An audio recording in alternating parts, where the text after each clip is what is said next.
Welcome to Freedom's Footsteps, where today we revisit two icons of the American civil rights movement, Rosa Parks and Dr. Martin Luther King Jr. Their courage and leadership reshaped history. Our narrative is anchored in both primary sources like King's I Have a Dream and Letter from Birmingham Jail, and the Rosa Parks papers, and respected secondary academic analyses. Most people know the story. On December 1955, Rosa Parks refused to give up her seat on a Montgomery bus to a white passenger. But what many don't realize is that this act wasn't spontaneous, it was the result of years of activism and quiet defiance. Rosa Louise Parks had been active in the civil rights struggle long before that pivotal day.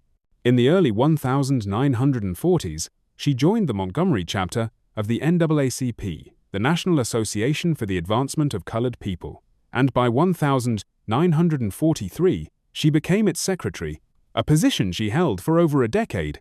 She worked closely with civil rights leaders like E.D. Nixon, documenting cases of racial violence, police misconduct, and inequality in the justice system. Rosa Parks had already pushed back against discrimination in the 1940s, such as being thrown off a bus years earlier for refusing to enter through the back. She also attended the Highlander Folk School in Tennessee, a training ground for civil rights and labor activists, where she studied nonviolent protest strategies just months before her arrest. When Parks refused to move that December afternoon, she wasn't just breaking the law, she was challenging the entire Jim Crow system that mandated racial segregation in public spaces across the South. Her arrest sparked outrage in Montgomery's black community. Civil rights leaders, including Nixon and a then-unknown 26-year-old pastor named Martin Luther King Jr., rallied quickly. They launched a bus boycott that would last 381 days, one of the longest and most successful mass protests in American history. The Montgomery Bus Boycott was a massive act of civil disobedience. Tens of thousands of African Americans, many of them domestic workers, laborers, and churchgoers, refused to ride the buses. Carpools were organized, churches became mobilization centers, people walked miles to work every day, all to protest a system that demeaned their dignity. What made Parks so powerful was that she was ordinary. She was not rich, not famous, but she was principled. Her quiet strength spoke louder than violence ever could. Parks later wrote that her action that day was not about tired feet, but about tired souls. Her arrest led to the formation of the Montgomery Improvement Association, which Martin Luther King Jr. was selected to lead, marking the beginning of his rise as a national civil rights figure. And after over a year of protest, the Supreme Court ruled bus segregation unconstitutional in Browder v. Gale, 1956, a legal case launched as a direct result of Parks's defiance. Rosa Parks's active courage wasn't the beginning or the end, but it was a spark that ignited a movement. It showed the world how powerful peaceful resistance could be, and it reminded us that sometimes all it takes to change the world is one person refusing to move. If Rosa Parks was the spark, Dr. Martin Luther King Jr. was the fire that carried the movement forward. At just 26 years old, King was appointed president of the Montgomery Improvement Association, and with it, he emerged as a powerful voice for nonviolent resistance. Born in Atlanta in 1929, King was the son of a Baptist minister and raised in the tradition of the Black Southern Church. He earned his Ph.D. in systematic theology from Boston University, where he studied the works of Mahatma Gandhi, which would deeply influence his philosophy of nonviolence.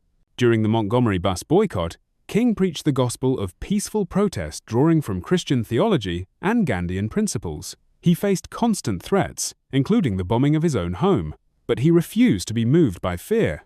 In 1957, following the success of the boycott, King helped found the Southern Christian Leadership Conference, SCLC, a coalition of black ministers and community leaders committed to nonviolent resistance. It became the strategic heart of the civil rights movement, coordinating campaigns across the South. Perhaps no event showed King's courage more clearly than Birmingham, Alabama, in 1963, a city dubbed the most segregated city in America. When King was jailed for leading protests there, he penned the now famous Letter from Birmingham Jail. In this letter, one of the most important documents in American history, King responded to white clergy who had called his actions unwise and untimely. He defended civil disobedience as not only a right but a moral obligation in the face of unjust laws. The protests in Birmingham, especially the brutal police response to children marching in the streets, shocked the world and forced President John F. Kennedy to propose comprehensive civil rights legislation. Then came the defining moment, the March on Washington for Jobs and Freedom, August 28, 1963. Over 250 people gathered at the Lincoln Memorial, and King delivered his immortal "I Have a Dream" speech. His words were not just eloquent, they were radical. He called for economic justice, an end to police brutality, and true racial equality not just in law, but in the hearts and minds of all Americans. King's leadership helped lead to the Civil Rights Act of 1964 and the Voting Rights Act of 1965, landmark legislation that outlawed segregation and protected voting rights for African Americans. But King didn't stop there. He later turned his attention to poverty, economic inequality, and opposition to the Vietnam War. These stances made him more controversial, especially among political elites. In 1968, while supporting a sanitation workers' strike in Memphis, Tennessee, Martin Luther King Jr. was assassinated at the age of 39. His death was a devastating blow, but his legacy endured. His vision continues to guide justice movements today. As he said shortly before his death, "I've seen the promised land. I may not get there with you, but I want you to know, we as a people will get to the promised land." Rosa Parks and Martin Luther King Jr. never set out to become icons. Yet through their shared commitment to justice and human dignity, they helped ignite a revolution that forever altered the course of American history. The Montgomery Bus Boycott wasn't just the beginning of the civil rights movement, it was the moment that brought Parks and King together. While Parks symbolized quiet defiance, King offered a powerful voice of unity, and together they mobilized a community to stand against decades of institutionalized racism. Their collaboration proved that civil disobedience could challenge and change the law.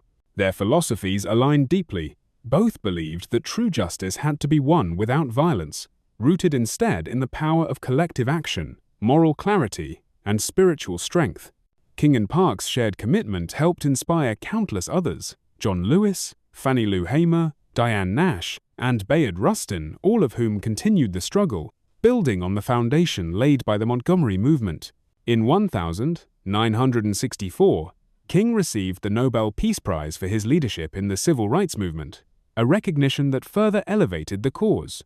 Meanwhile, Rosa Parks continued to fight for justice for decades, working as a secretary and advisor to Congressman John Conyers in Detroit and supporting prison reform, education, equity, and voter rights. Their legacies endure in every protest, every ballot cast, and every demand for justice. Without Rosa Parks' simple but seismic act of defiance, there might not have been a Martin Luther King Jr. Without King's voice, the Montgomery Bus Boycott might have been a local protest, not a national awakening. Together, they changed America, not just its laws, but its conscience. As President Barack Obama once said, "Because of Rosa Parks and Martin Luther King Jr., the doors of opportunity swung open not just for African Americans, but for every American." The civil rights movement wasn't just a moment in time, it was a call that still echoes today.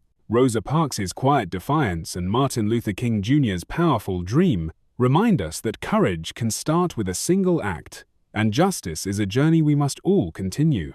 Their fight reshaped a nation, but their legacy depends on us, on every voice that speaks truth, and every action that stands for equality. The dream lives on, and it's up to each of us to keep it alive.